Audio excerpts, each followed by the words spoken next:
بلندترین نعرہ سلوات پڑھیں تاکہ دور دراز تک یہ اہتمام پتہ چل جائے۔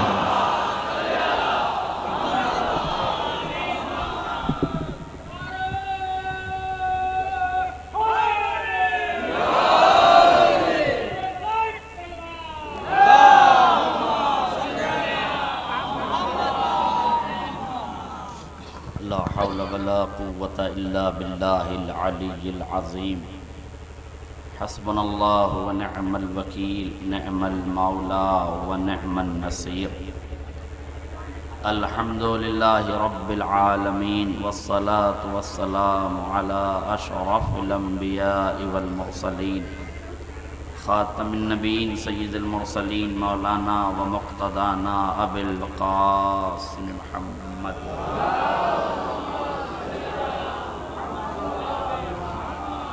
وعلى آل بيته الطيبين الطاهرين المعصومين المظلومين ولعنة الدائمة الباقية على أعدائهم أجمعين من الآناء إلى قيام يوم الدين أما بعد فقد قالت زينب سلام الله عليها ينسبون علما لهذا التف لا يندرس أثره ولا يمحو رسمه یرجعنا الیہ الخلائق صلوات اللہ محمد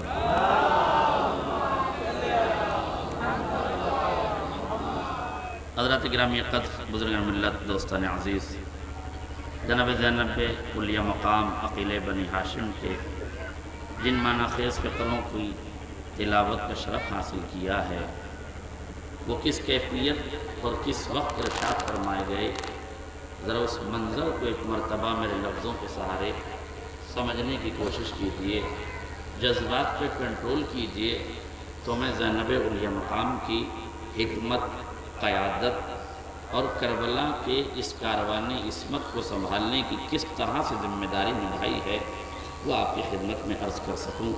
غور کیجیے گا، 11 محرم ہے، یہ قافلہ کربلا سے روانہ ہو رہا ہے۔ دشمن کی سازش اور سیاست یہ ہے کہ قافلہ ان راہوں سے گزارا جائے جہاں شہداء کے لاشیں پڑے ہوئے ہیں۔ یہ اذیت کے لیے تو تھا ہی، سیاست کے لیے بھی تھا، یہ راجنیتی تھی کہ اس قافلے کو ان راہوں سے گزارا جائے، ورنہ کسی اور راستے کا بھی انتخاب کیا جا سکتا تھا۔ یہ سمجھانا ضروری ہے کہ ذرا غور کیجئے کہ راجنیتیاں اور سیاستیں جب اپنی شطرنج کی چالوں پہ چلتی ہیں تو ہر وہ مہرہ استعمال کرنے کی کوشش کرتی ہیں جو انقلاب کے نظریے کا خاتمہ کر دے، انقلاب لانے والے اور انقلاب کو لے جانے والوں کی آہوں اور آستھاؤں کا خاتمہ کر دے۔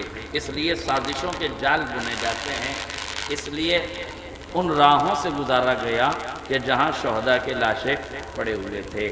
بے آب و گیا صحرا ہے، چٹیل میدان ہے، دھو کا عالم ہے، چاروں طرف سناٹا بکھرا ہوا ہے۔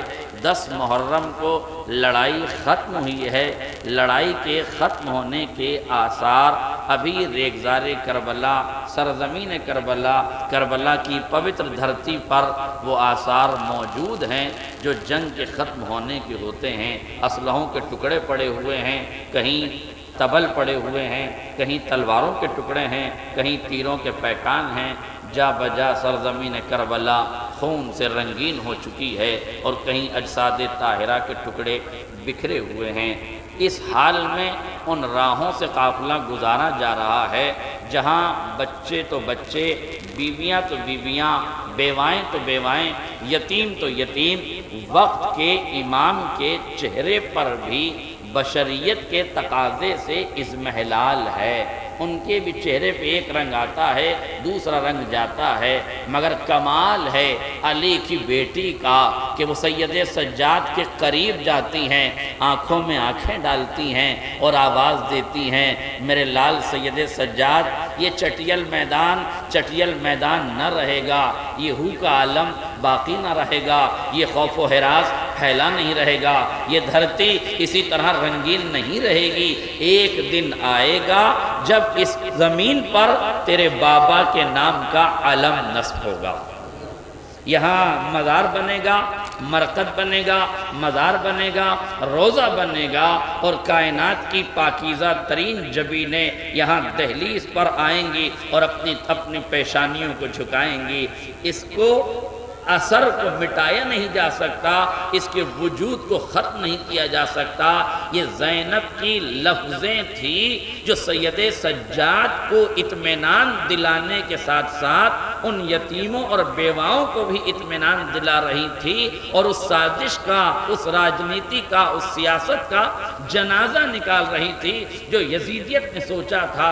چونکہ یزیدیت یہ سوچ رہی تھی کہ حسین کے قتل کرنے کے بعد، خیموں کے جلانے کے بعد اب ان بچوں میں کوئی امید باقی نہیں رہے گی، ان بیواؤں کا کوئی سہارا نہیں رہے گا، انہیں انقلاب آگے لے جانے کی کوئی چاہت نہیں رہے گی، ان کی امنگیں ختم ہو جائیں گی، ان کے ارادے ٹوٹ جائیں گے، ان کے عزم و حوصلے کمزور پڑ جائیں گے، ان کی قوت ایمانی پر حرف آ جائے گا، اس لیے کہ خیمے جلا دیے ہیں۔ اب یہ بچے اس جلتے ہوئے خیموں میں اپنی آس اور امید کو ٹوٹتے ہوئے دیکھ رہے ہیں، مگر سلام ہے علی کی بیٹی پر کہ جس نے بھڑکتے ہوئے شعلوں سے یتیموں کو بچایا، بیواؤں کو بچایا، علویت کو بچایا، شریعت کو بچایا، وحی کو بچایا، قرآن کو بچایا، اسلام کو بچایا، انسانیت کو بچایا، مانوتا کو بچایا، شرافتوں کو بچایا، رشتوں کی آبرو کو بچایا، ایمان کو بچایا، ایقان کو بچایا، اسلام کو بچایا، رموز شریعت کو بچایا، رموز انسانیت کو بچایا، مانوتا کو پیغام پہنچایا، اور جناب زینب نے سب سے بڑا کام یہ کیا، ان بچوں کی آنکھوں میں جیت کی چمک روشن کر دی۔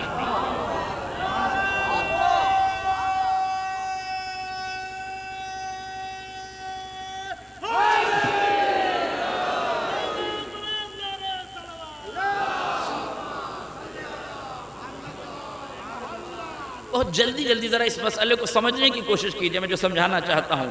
جناب زینب نے جب بھڑکتے ہوئے شعلوں سے بچوں کو بچا لیا، بیواؤں کو بچا لیا، امام کو بچا لیا، ذریت ابراہیم کو بچا لیا، اب یزیدیت کو یہ فکر لاحق ہونے لگی، ہم جلا کے خیمے سوچ رہے تھے کہ ارادے جل گئے ہیں، ایمان ختم ہو گیا ہے، اب حوصلے ٹوٹ چکے ہیں، ارادوں کی پختگی کا خاتمہ ہو گیا ہے، مگر یہ کون بیوی ہے کہ جو بار بار ہماری سیاست کا جنازہ نکال دیتی ہے، ہمارے ارادوں کا خاتمہ کر دیتی ہے، ہم ظلم کی انتہا کرتے ہیں، یہ صبر کی انتہا میں قدم زن ہو جاتی ہے۔ یہ کون ہے؟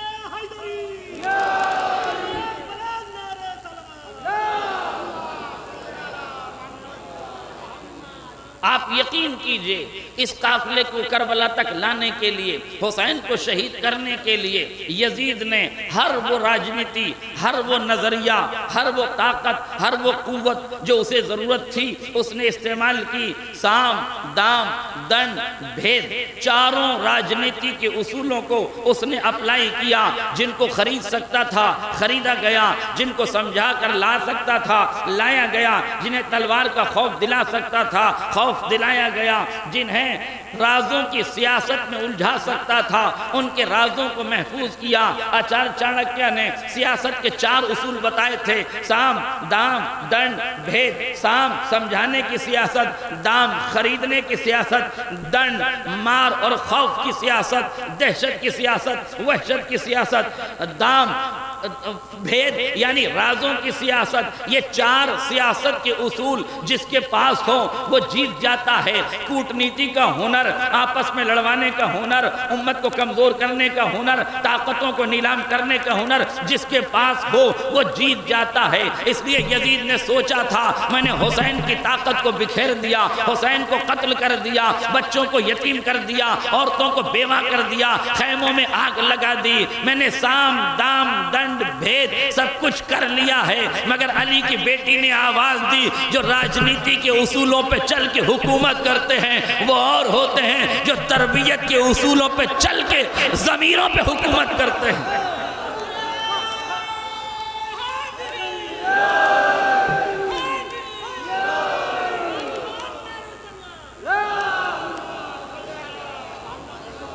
راجنیتی کے اصولوں سے جسموں پر قبضہ کیا جاتا ہے، شریعت کے اصولوں سے روحوں پر قبضہ کیا جاتا ہے۔ جو جسموں کے حاکم ہیں وہ اور ہیں، جو روحوں کے حاکم ہیں وہ اور ہیں۔ یہی وجہ ہے امام حسین نے جب خطبہ دینا چاہا تو یزیدیت سے کہا، پسر سعد سے کہا، عمر سعد سے کہا اپنی فوج میں لوگوں کو شور شرابے سے منع کرو، میں کچھ کہنا چاہتا ہوں۔ اس نے فوج کو منع کیا، خاموش ہو گئی فوج۔ امام نے کہا یہ گھوڑوں کے ہنہنانے کی آواز آ رہی ہے، اسے بھی روک۔ اس نے ہاتھ جوڑے، کہا فرزند رسول میں اس پر قادر نہیں ہوں۔ امام نے اشارہ کیا، گھوڑوں کی ہنہناہٹ کی آواز ان کے گلوں میں دب کے رہ گئی۔ حسین نے کربلا کے میدان میں بتا دیا جسموں پر قبضہ کرنا تیرا کام ہے، کائنات پہ کنٹرول کرنا ہمارا کام ہے۔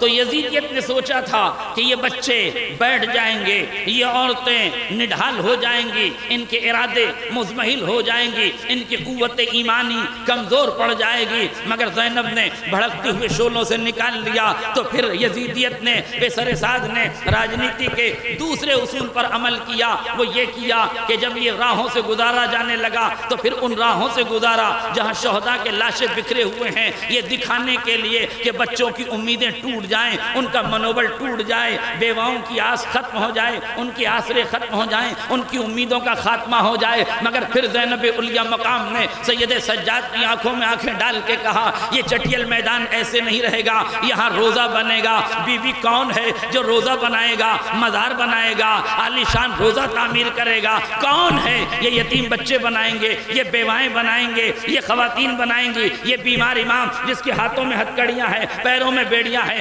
گلے میں توقے خاردار ہے، کون بنائے گا؟ زینب مسکرا کے جواب دیں گی جہاں سے ساری امیدیں ٹوٹ جاتی ہیں وہیں سے امید خدا کا راستہ نکلتا ہے، وہیں سے امید خدا کا راستہ نکلتا ہے۔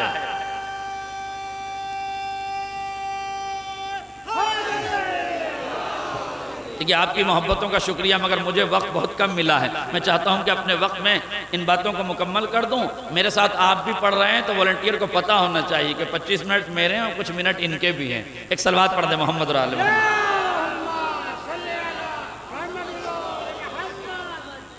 ینسبون علم لہذا الطف، اس میدان میں تمہارے بابا کے نام کا علم نصب ہوگا، عالی شان روزہ بنے گا۔ غور کیجئے گا، عالی شان روزہ بنے گا۔ لا يندرس اثرہ، جس کے اثر کو مٹایا نہیں جا سکتا، جس کے وجود کو عدم کے سناٹوں میں ڈھکیلا نہیں جا سکتا۔ کائنات کی پاکیزہ ترین جبینیں یہاں آئیں گی اور زیارت کے لیے آئیں گی۔ اب غور سے جملہ سنیے، کیا کہا شہزادی نے؟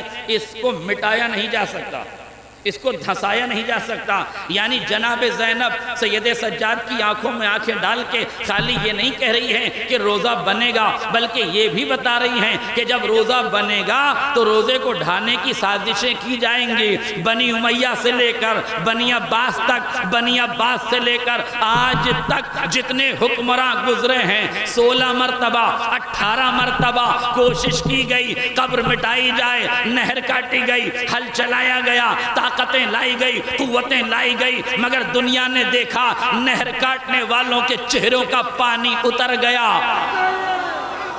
حل چلانے والوں کو کوئی راہ حل نہ ملا۔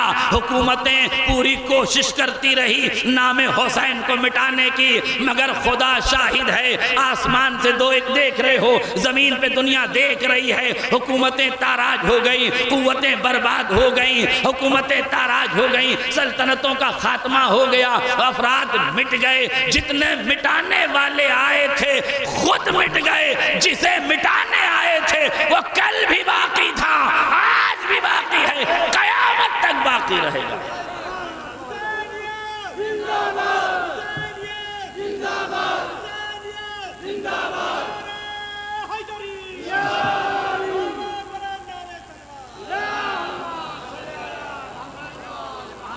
یرجعون الیہ الخلائق، کائنات کی پاکیزہ ترین جبینیں اس دہلیز پر جھکنے کے لیے آئیں گی۔ ابھی اس سال کے 40 میں 2.5 کروڑ لوگوں کا جانا ثابت ہے۔ این ڈی ٹی وی کی رپورٹ کے مطابق 2.5 کروڑ لوگ گئے ہیں۔ این ڈی ٹی وی کے نمائندے نے یہ بیان دیا ہے کہ یہ جو لوگ وہاں زیارت کے لیے گئے ہیں نا، دنیا کا سب سے بڑا دھارمک استھل بن چکا ہے۔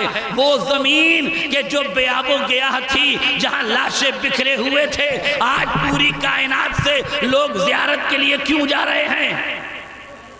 اور خالی زیارت کے لیے جانے والوں میں شیعہ ہی نہیں ہیں، اہل سنت والجماعت کے لوگ بھی ہیں، اہل ہنود بھی ہیں، یہودی بھی ہیں، عیسائی بھی ہیں، دنیا کے گوشے گوشے سے لوگ آ رہے ہیں۔ اس سال جانے والوں میں تشار گاندھی کا نام بھی ہے، نیلسن منڈیلا کے پوتے کا نام بھی ہے۔ مجھے بتاؤ یہ داداؤں کے پوتے جا کیوں رہے ہیں؟ انہیں معلوم ہے کہ اگر حسین نے انقلاب کی راہ نہ دکھائی ہوتی تو ان کے دادا کو کبھی کامیابی نہ ملی ہوتی۔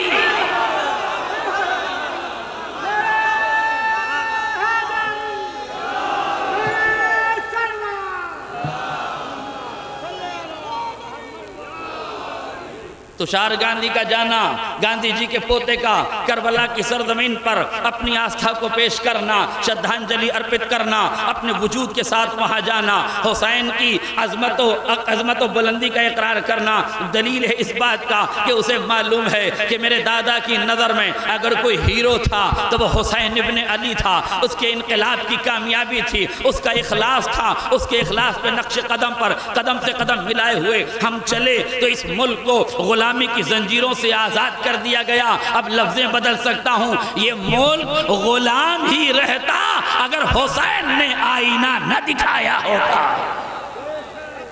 اگر ملک عزیز آج آزاد ہے تو حسین کا صدقہ ہے۔ آج اگر آپ سڑکوں پر ماتم کر رہے ہیں، امن کا پیغام اس ملک میں جاری ہے تو اسی لیے جاری ہے کہ حسین ابن علی نے یہ تمنا کی تھی کہ مجھے ہندوستان جانے دیا جائے۔ پوچھا گیا آپ ہندوستان کیوں جانا چاہتے ہیں؟ کہا ہندوستان امن کا گہوارہ ہے، محبت کا گھر ہے، وہاں نفرتوں کو جگہ نہیں ہے، وہاں تعصب کو جگہ نہیں ہے، وہاں تنگ نظری کو جگہ نہیں ہے۔ آج ہر ہندوستانی کو، ہر بھارتی کو، ہر ناگرک کو یہ سوچ لینا چاہیے نفرتیں یزیدیت کا چہرہ ہیں، محبتیں حسین کا چہرہ ہے۔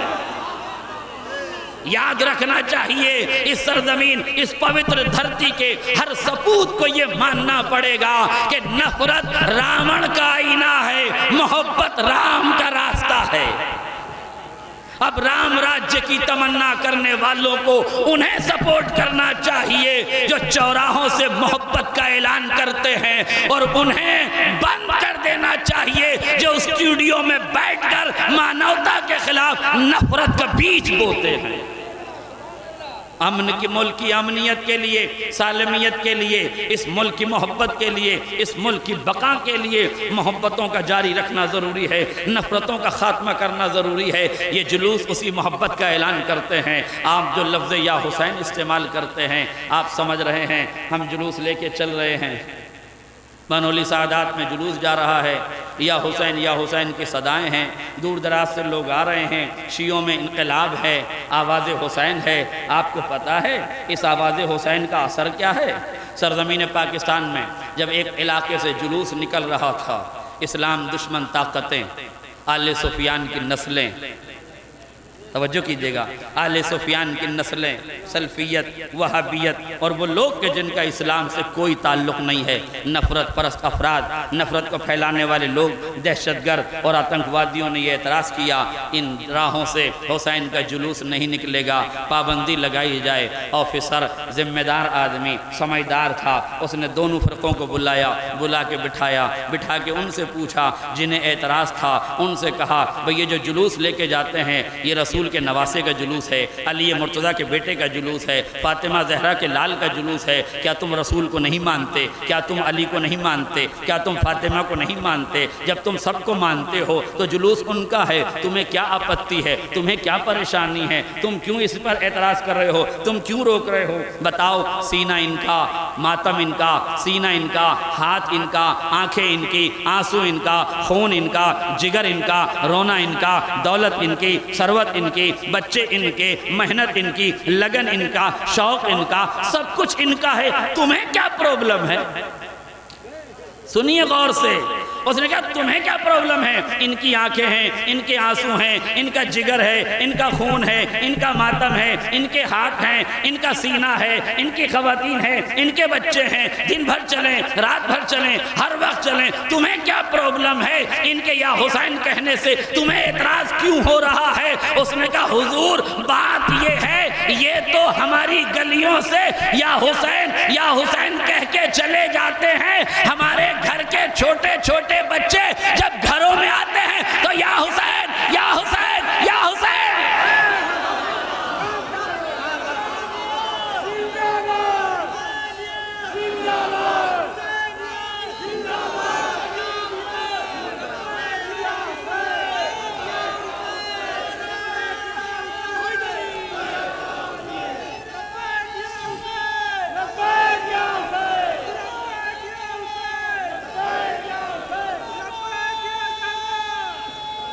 ایک صلوات پڑھ دیں محمد اور آل محمد. ایک صلوات پڑھ دیں محمد اور آل محمد. یہ تو نوحہ پڑھتے ہوئے جلوس لے کے چلے جاتے ہیں، یا حسین کی صدائیں بلند کر دیتے ہیں، مگر ہمارے بچے گھروں میں جب آتے ہیں سینے پہ ہاتھ رکھتے ہیں، یا حسین کہتے ہیں. ہمیں ڈر لگتا ہے اگر یہ ایسے ہی گزرتے رہے تو آنے والی نسلوں میں حسین بس جائے گا. کتنا ڈر ہے انہیں حسین سے، کتنا خوف ہے انہیں حسین سے. اب سمجھے مارنے والا نہیں جیتا، شہید ہونے والا جیتنا ہے. اور جیت کا اعلان یہی ہے کہ آج بھی اس کے نام کا روب دبدبا ہے، آج بھی اس کے نام کا عنوان دنیا میں قائم ہے. سنا میرے عزیزوں؟ اور آؤ دیکھو سعودی عربیہ میں ایک صاحب حج کے لیے گئے تھے. حج کے دوران ان کی ایک ڈرائیور سے ملاقات ہوئی. ڈرائیور سے پوچھنے لگے بھائی ایک بات بتاؤ، ہماری کچھ باتیں سمجھ میں نہیں آتی. آپ کے یہاں حج کے اوپر 10-20 لاکھ لوگ آتے ہیں، مگر آپ کے یہاں حج بڑا مہنگا ہے. اسی سعودی کی سرزمین پر غور سے مسلمان سنیں، اسی سعودی کی سرزمین پر خانہ کعبہ کی زیارت کے لیے آپ عمرے پہ جائیں، اور ٹریول ایجنسی کے لوگ یہاں بیٹھے ہیں، قافلہ لے جانے والے لوگ یہاں بیٹھے ہیں. ان سے پوچھئے کہ عمرے پہ جانے کے لیے کتنے پیسے چاہیے؟ وہ کہتے ہیں 90,000، 95,000، 1 لاکھ. پھر ان سے پوچھئے کہ حج پہ جانا ہے کتنے پیسے لگیں گے؟ کہتے ہیں 6 لاکھ، 6.5 لاکھ، 7 لاکھ.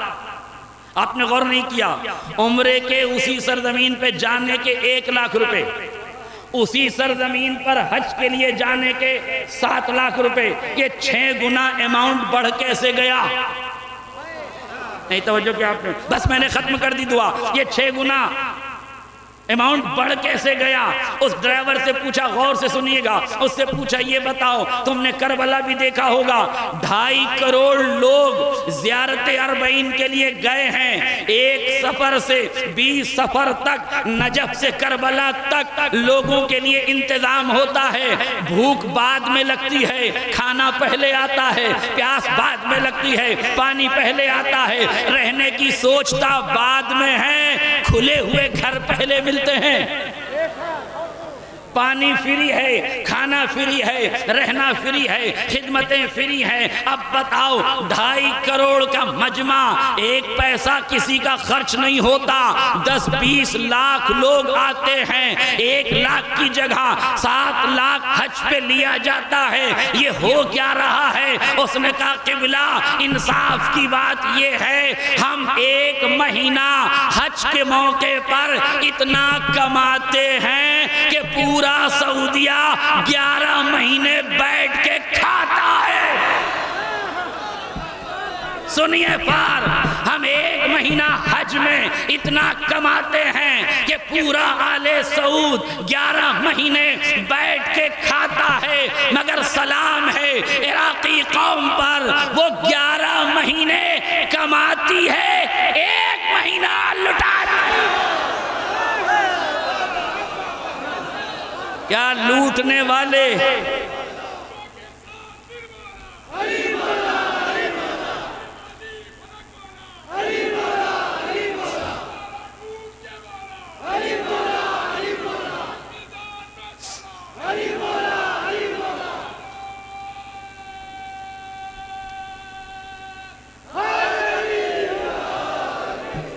کیا لوٹنے والے اور لٹانے والے برابر ہو سکتے ہیں؟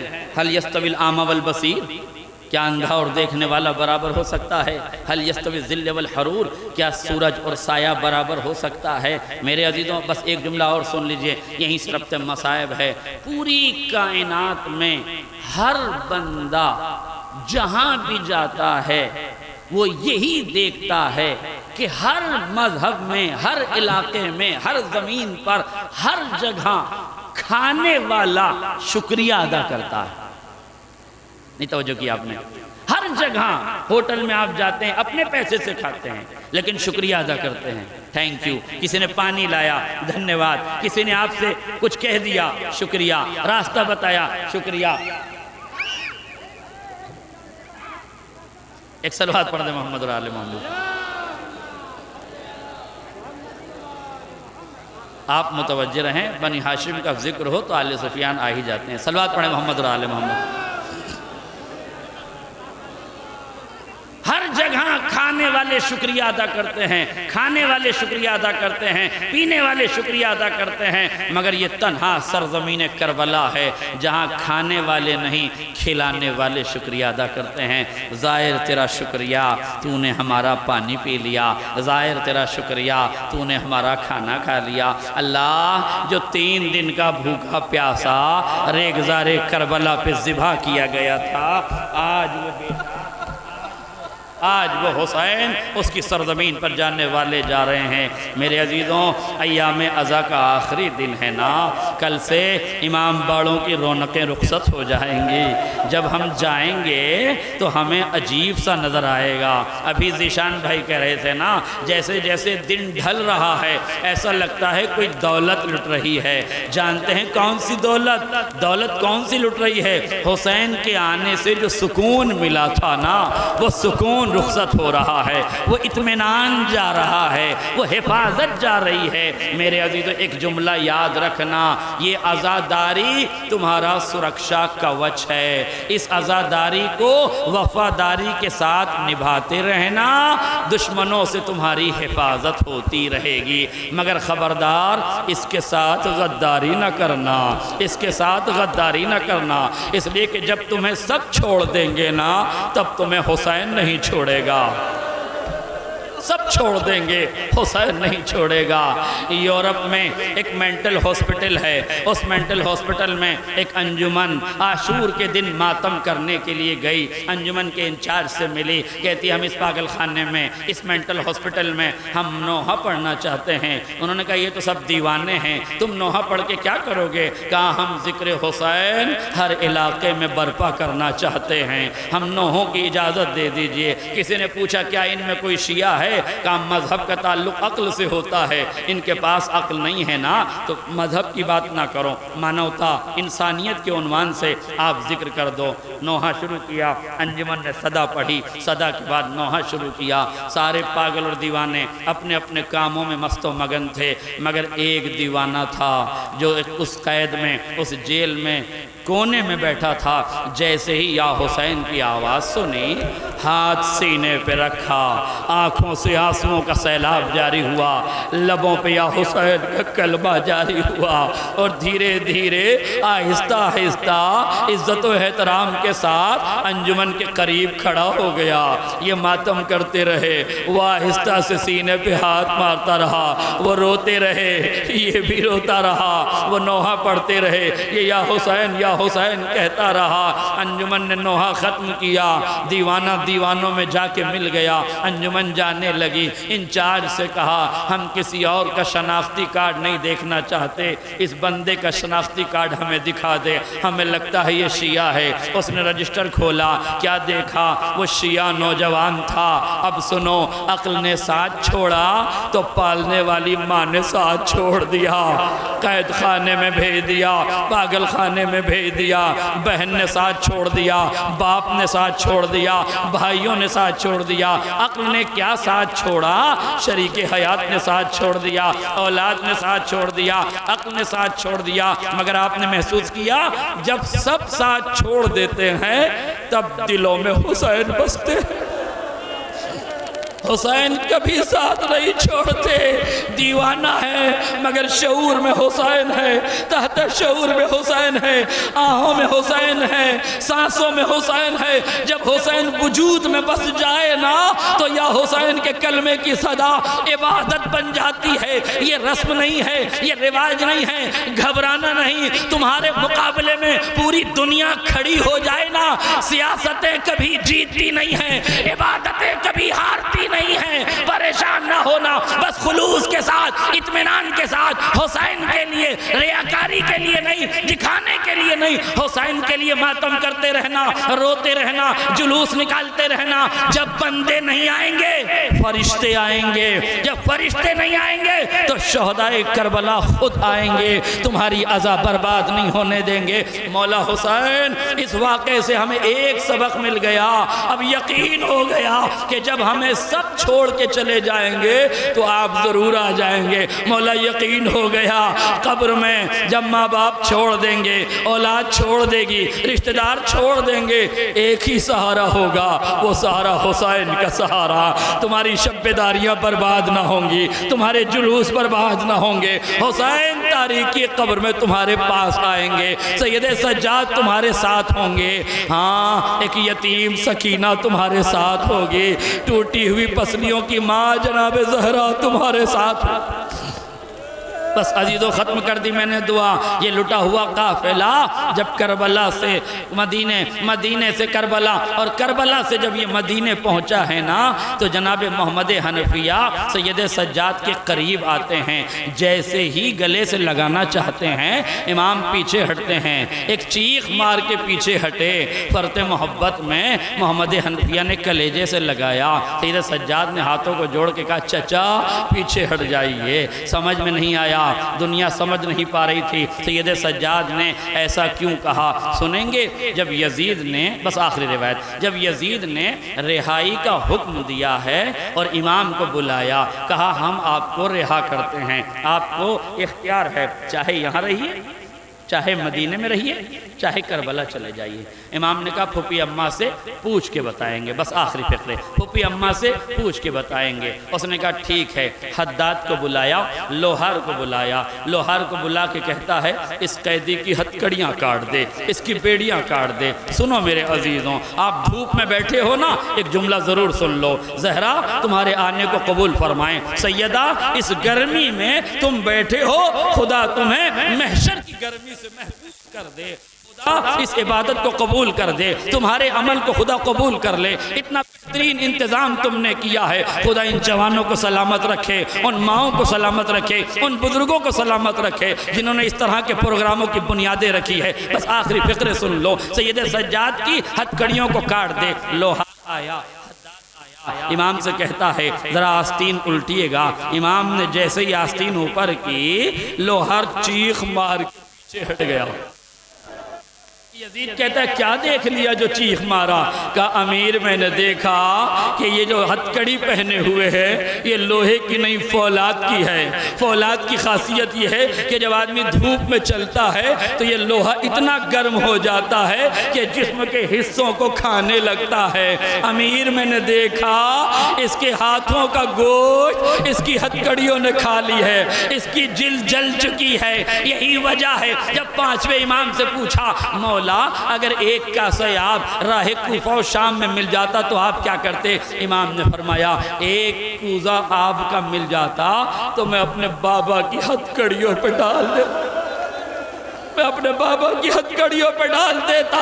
کہا مولا کیوں؟ کہا جب میرا بابا دھوپ میں چلتا تھا ہتکڑیوں کی گرمی سے میرے بابا کے ہاتھوں سے دھواں اٹھنے لگتا تھا، ارے جلد جلتی تھی، دھواں اٹھتا تھا، میرا جگر جلتا جاتا تھا، ہائے میرے بابا کی مظلومی۔ کسی طرح ہتکڑی کو کاٹا گیا، ہتکڑی کو کاٹ دیا۔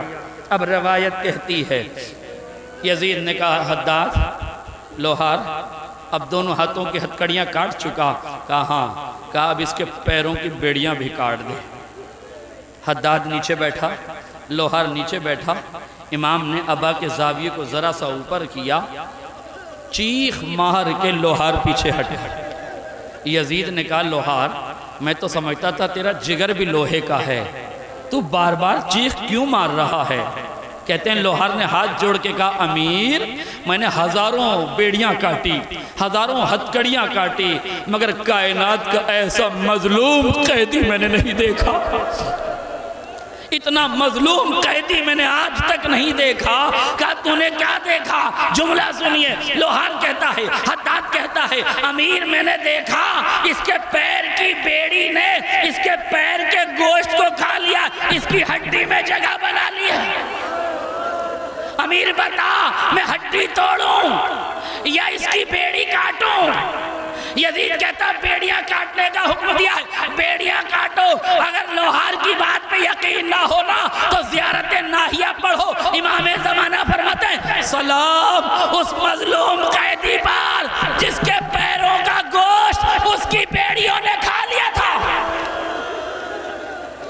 جس کے پیروں کا گوشت اس کی بیڑیوں نے کھا لیا تھا۔ بس آخری فقرہ سن لو، روایت کہتی ہے مرتبہ کسی طریقے سے بیڑیوں کو کاٹا گیا، کاٹ کے پیچھے ہٹا، اب جانے لگا، کہتا امیر میرے میں ہمت نہیں ہے کہ میں اب اور کچھ کر سکوں۔ یزید نے کہا بس ایک کام بچا ہے، اس کے گلے کا طوق بھی کاٹ دے پھر تو چلے جانا۔ طاقت کو سمیٹ کر لوہار سید سجاد کے قریب آیا۔ اب جو اس نے لوہار نے امام کی گردن کو دیکھا تو کیا دیکھا؟ طوق گردن میں نہیں ہے، ہنسلیوں سے لے کر سینے کی ہڈیوں میں پیوست ہو گیا ہے۔ اتنی طاقت کے ساتھ اس نے طوق گراں بار کو نکالا کہ سید سجاد چیخ پڑے، کربلا کا رخ کیا، یا حسین مدد کیجئے، اے بابا مدد کیجئے۔ تاریخ نے بس آخری فقرہ تاریخ نے لکھا ہے سید سجاد کے گلے کا زخم اتنا گہرا تھا کہ ہمیشہ سید سجاد نے ابا کے دامن سے چھپا کے رکھا، ارے کہیں بیویاں نہ دیکھ لے، میری ماں نہ دیکھ لے، میری بہن نہ دیکھ لے۔ چھپاتے چھپاتے سجاد جب مدینے پہنچے، محمد حنفیہ نے کلیجے سے لگایا، میرا مولا تڑپ گیا، اے چچا قریب آئیے۔ اب جو قریب آئے ابا کا دامن ہٹایا، چیخ مار کے محمد حنفیہ پیچھے ہٹے، دیورا کے زمین پہ گر گئے۔ اے سجاد یہ زخم دیکھا نہیں جاتا، میں کہوں گا اے محمد حنفیہ ارے ایک گلے کا زخم نہ دیکھا گیا، کربلا حسین کا کٹا ہوا سر نو کے نیزہ پہ۔